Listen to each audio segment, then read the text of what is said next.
last one, you know.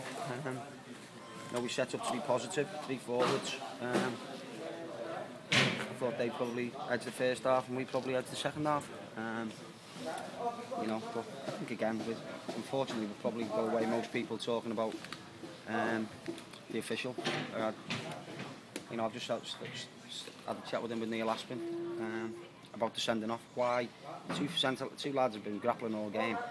They've grappled, they've got hold of each other. No one's threw a punch, no one's done anything, but he decides he's got to send them off. Why? He'll make that decision. Probably to make a name, but no, there you go. I thought it was quite open. We could have won it. They possibly could have won it towards the very end.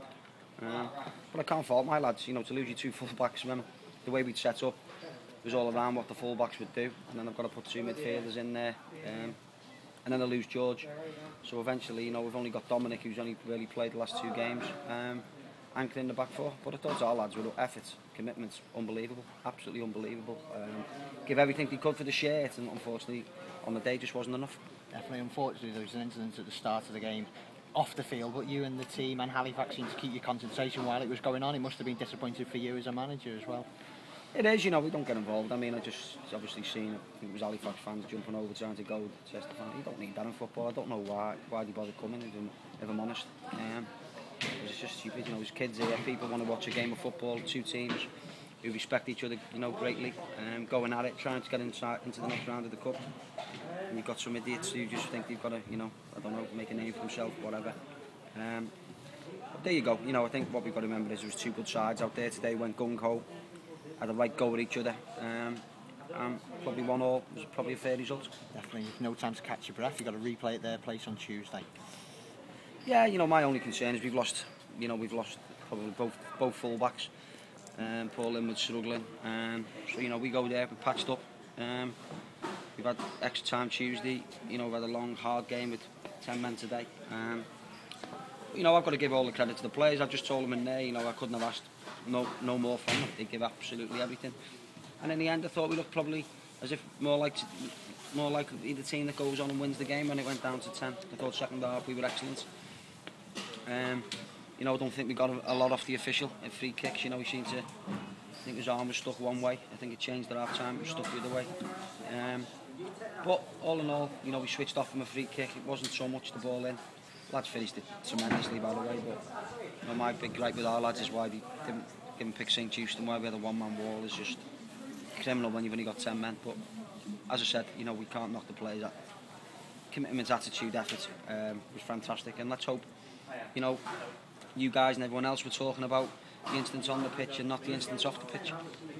You've already mentioned the referee, Neil. I mean, most people are amazed he didn't stop the game after the supporters ran onto the pitch. I mean, normally... Exactly what I said to the linesman, or assistant referee, whatever they call him now, and he says he's aware of it. We spoke before the game. Well, in my opinion, you stop the game and make sure that the safety of the players is paramount. So we're the goalkeeper down that end, and he just let the game go on. But I thought the communication between the linesman and the referee all day, I don't know if they've got buzzers or they did or they didn't have. Both teams are trying to put subs on, and there was instance. I mean, at one instant the game was going on and there was 6 fellas probably on the edge of the box. I thought they were going to take a free kick or something, and he didn't stop the game. So it's amazing, isn't it? 6 fellas can come off the pitch, but if the ball goes on, you have to stop the game. Were there any referees' assessors here today? I don't know. I just baffled. Just some of the decisions that he gave baffled me. Absolutely baffled. The George Horden sending off with their lad. Two strong lads. Been at it all game. Been at it. Both grabbed hold of each other. Nobody has thrown a punch, a dig, anything, a headbutt. And in the end, they're laughing in each other's faces, and then he sends them both off. What's that all about? It's.